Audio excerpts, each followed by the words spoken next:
my life, I've been a global traveler, seeking cultures and traditions that are just as vibrant today as in times past. We're opening doors, stepping into worlds most never see, because that's where the best stories are. We're sharing tales of local life and the working world, plus spending time with some of the most interesting people you'd ever want to meet. It's truly privileged access that always leaves me excited to explore more. In this episode of Exploring More with Karine, we'll immerse you in music.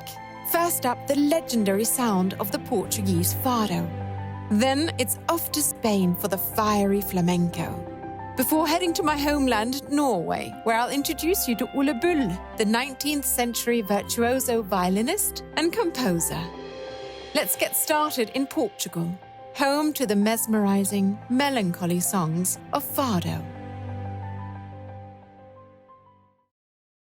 Fado comes from the Latin word fatum, for fate. Born along the waterfront, in alleys and taverns, the mournful, melancholy songs of Fado speak of life, struggle and passion. Chorei, sofri, até fui louca. The genre originated in Portugal in the early 1800s and quickly took its place as the music of the country.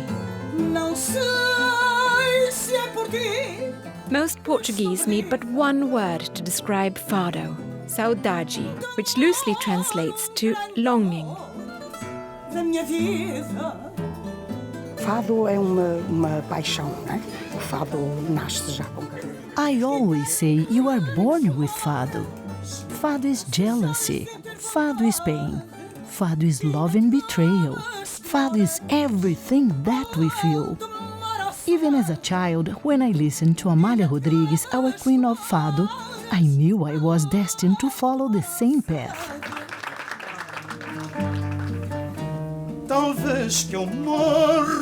It's been said Fado is actually a window into the soul of the Portuguese people. And after one evening, it's easy to understand why. Fado as an art form is held in such high regard, it's part of the UNESCO Intangible Cultural Heritage List.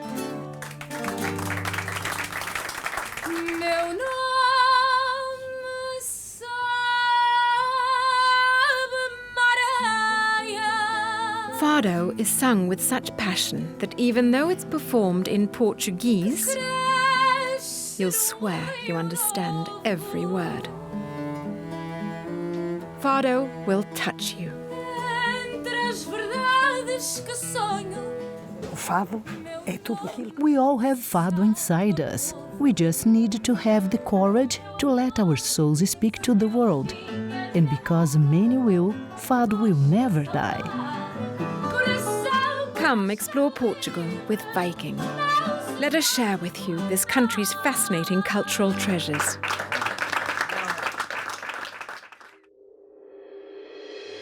Our next stop, Spain, where the movement and energetic rhythms of flamenco will take your breath away. Flamenco, it's believed, was born in the 18th century. Graceful, sensual, filled with sorrow and raw emotion. Its roots lie in Andalusia.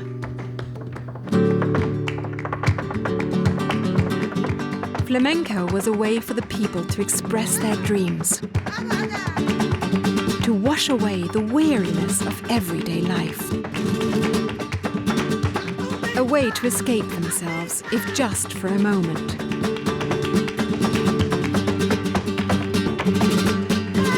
It's a passion that continues to thrive. Intentamos que el flamenco que hacemos sea de corazón a corazón. Our flamenco is heart to heart, eye to eye. It is truth. Flamenco is not something you do, it's a hunger you feel deep inside. A way of speaking without uttering a single word. There are more than 80 documented forms of flamenco, each one requiring a mastery of feet and body. The art form is held in such high regard, it holds a place on the UNESCO Intangible Cultural Heritage List.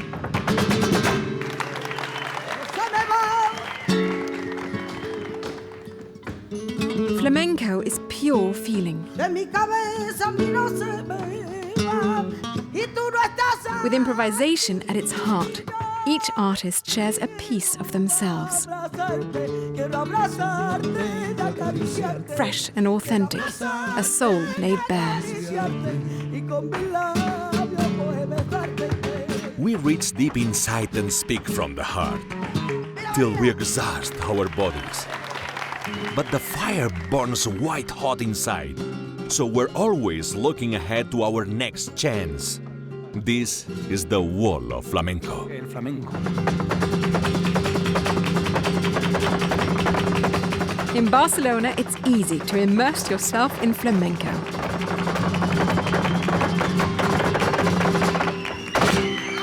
I hope you'll explore more of the city's cultural treasures and traditions.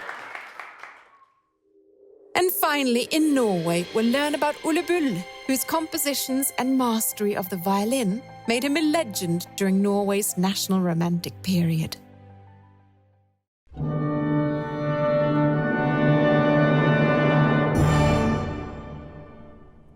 The 19th century brought Norway its first star. The man was Ole Bull, who delighted in squeezing every last drop of potential from his beloved violin. Ole Bull was a unique musician. He could do things on violins which no other person could do. It's really difficult music, and that's why much of his music has not been played for, I think, 100 years.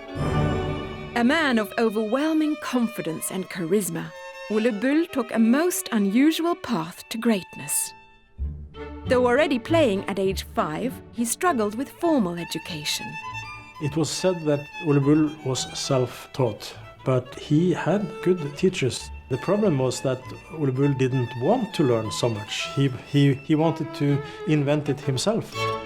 Full of curiosity, Bull challenged every aspect of music, even the fundamental design of the violin.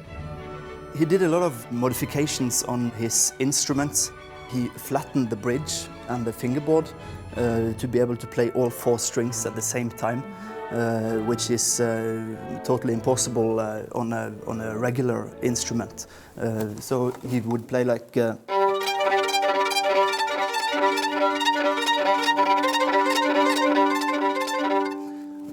only that he would play all strings at the same time. Now we have to cheat and kind of make it bounce from string to string, but he played all the strings at the same time. Because that's a regular violin has a bowed. Yeah. The 4 strings are bowed. He didn't make it totally flat, but he made it more flat, and also had a longer bow, and maybe made it a little bit softer, so he would be able to reach all the strings. Ole Bull mesmerized Europe, playing hundreds of concerts a year to packed houses. Yet he was never satisfied and searched constantly for ways to make the music even better. He ruined a lot of fantastic instruments. He had some beautiful Guarneri instruments that he totally ruined. He caved out from beneath the wood until he went through it, you know. He was always in search of the perfect tone. In his relentless quest to be recognized as the world's premier virtuoso violinist, Ole Bull was always creative, at times taking extreme measures to put his talent on display. He went up to the highest mountain in Norway to play, and in 1876 he was playing on the top of the pyramid in Egypt. From the capitals of Europe to Cuba and America, Ole Bull left his audiences spellbound. But music revealed just one side of this complex man. The French Revolution awakened another, his deep longing for an independent Norway. All the musicians were fleeing, but Ole Bull, he was going in to see the revolution. He was inspired to make a revolution in Norway. Ole Bull championed the cause throughout his life. He promoted Norwegian culture too, integrating folk songs into his music and writing themes inspired by Norway's natural beauty. Ole Bull loved the nature of Norway. You can find that in his music. You can find the sunshine, you can find the thunder, you can find the mountains. He was a very passionate man. His sanctuary while in Norway was the quiet island of Lysøyen, and the estate remains little changed.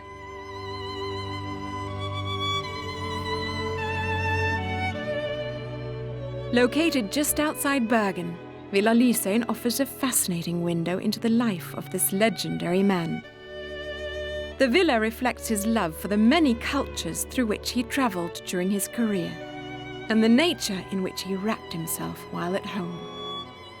Join us again here on Viking.TV as we open more doors around the world on our quest to explore the planet's most fascinating cultures and delightful traditions.